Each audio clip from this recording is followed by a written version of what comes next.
మరొక hitech city లాగా కాబోతుంది. ఎందుకంటే కాచారాన్ని ఏఐ సిటీగా తీర్చిదిద్దబోతున్నారు, అంటే ఆర్టిఫిషియల్ ఇంటెలిజెన్స్ సిటీ.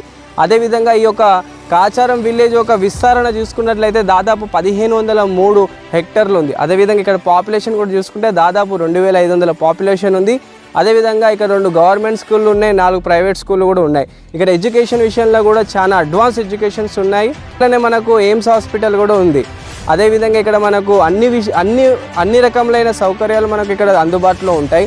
ఇటు మీరు చూసుకున్నట్లయితే మీ పిల్లల బంగారు భవిష్యత్తు కోసం భూమి మీద పెట్టుబడి పెట్టుకొని హై రిటర్న్స్ కావాలంటే డెఫినెట్లీ మీరు ఓపెన్ ప్లాట్ తీసుకోవచ్చు. లేదు మేము ఇమ్మీడియట్లీ కట్టుకొని మేము ఒక వీకెండ్ హోమ్గా ఉందాం అనుకున్న వాళ్ళకు కూడా ఇది చాలా అద్భుతంగా యూస్ అవుతుందని చెప్పుకోవచ్చు.